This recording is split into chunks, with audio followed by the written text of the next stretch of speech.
ইতিমধ্যেই জন্ম নিয়েছে রেমাল। রবিবার দিনভর ভারী থেকে অতি ভারী বৃষ্টি সঙ্গে ঝোড়ো বাতাস বওয়ার সম্ভাবনা দেখা দিয়েছে।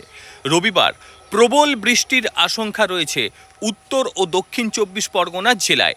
কলকাতা, হাওড়া, হুগলি, নদিয়া এবং পূর্ব মেদিনীপুরে 200 মিলিমিটার পর্যন্ত বৃষ্টির পূর্বাভাস দিয়েছে হাওয়া অফিস। 100 মিলিমিটার পর্যন্ত বৃষ্টি হতে পারে পশ্চিম মেদিনীপুর ও পূর্ব বর্ধমানে। সাগরদ্বীপ ও বাংলাদেশের খেপুরপাড়ার মাঝে সুন্দরবন এলাকার স্থলভাগে রাতেই আছড়ে পড়তে পারে ঘূর্ণিঝড়, এমনটাই অনুমান করা হচ্ছে। রবি ও সোমবার বাতিল করা হয়েছে একাধিক ট্রেন। বাসিন্দাদের সতর্ক করতে প্রশাসন শুরু করে দিয়েছে প্রচার। বেলা 12টা থেকে সোমবার সকাল 9টা পর্যন্ত বন্ধ থাকবে কলকাতা বিমানবন্দর। ঘূর্ণিঝড়ের সতর্কতায় 21 ঘন্টা বন্ধ থাকছে উড়ান পরিষেবা।